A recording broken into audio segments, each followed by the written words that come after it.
if I can now go geographically, Yeah, go for it. You were bullish about Tanzania. You had some good numbers out of there. Up 17%, 12% contribution now, and that had been a challenge, Charles, because of the acquisition. Wasn't too long ago. You'll remember. Yeah. So look, we bought that business 3.5 years ago. We bought a great strategic asset. Presence in Tanzania is very important for us. The business has got production facilities in Dar, Mwanza and Moshi. We all know how geographically huge Tanzania is, and to have facilities across the country was important.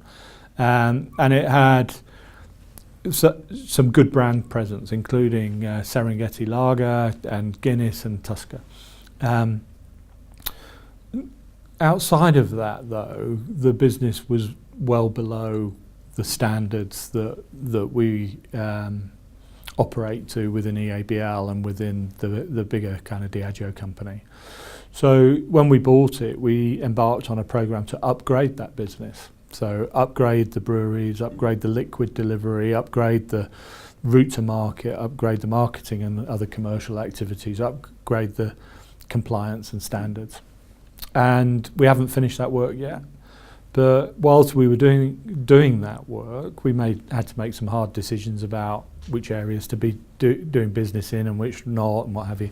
Had a distortive effect on our performance.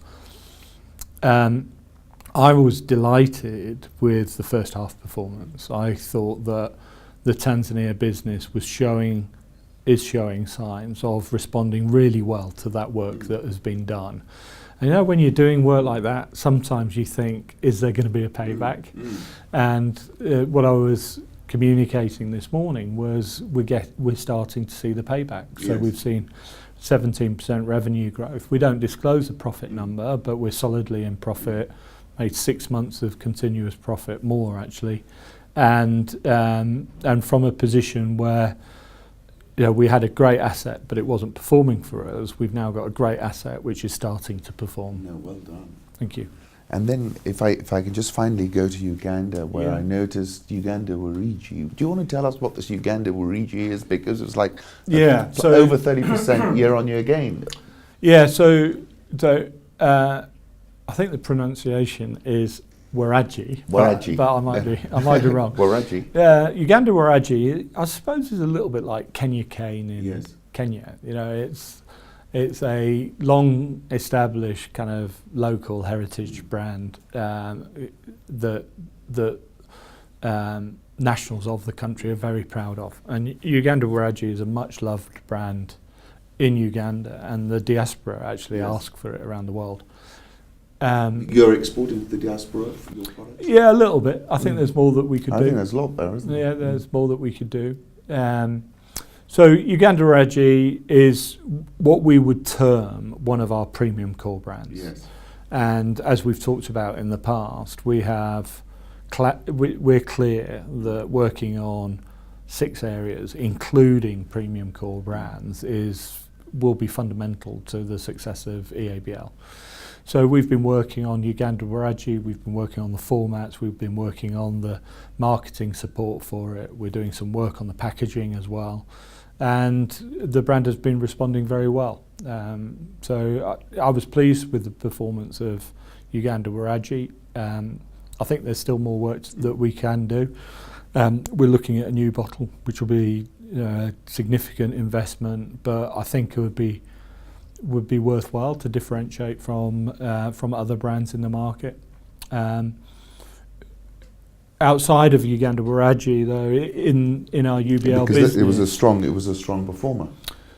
It was a strong performer, and the other brands in our portfolio, we've got Bell in our portfolio, and I've been disappointed with the performance of Bell over the last 2 years since I came to East Africa, and we've been looking to try and strengthen performance of Bell. We've got some new marketing activity. We're also looking to broaden and deepen the distribution, as I mentioned earlier, getting into kind of more areas of the country. Deepening, increasing penetration. Are you using new models? I know you're using things like M-Pesa. Are you using a hybrid model? Are you having to invent a new model in order to go deeper, out of interest? Yeah, kind of yes and yes. We are doing new, we are doing different. We're also playing the same game better. So, so the new and different might be setting up a distribution model which is operated by ourselves with a SWAT team of very highly capable sales guys to go and kind of blitz an area. Might be looking at a consignment approach to maybe some of the stocking. And then playing the same game better is about, we've got existing distributors with relationships with those, but by working with them on their ways of working, the frequency that they run routes, the size of the trucks that they put into those routes, what they ask their sales guys to do, a whole load of ways of working points, we get a performance delta. So we're doing some new work to get into new areas of the country, and we're doing some work to enhance our existing work. One of the things that gives me real confidence in Bell going forward is the fact that its brand equity is much stronger than its market share. So that leads me to believe that by upgrading the commercial activities, we've got some latent demand there that we can access. That's interesting.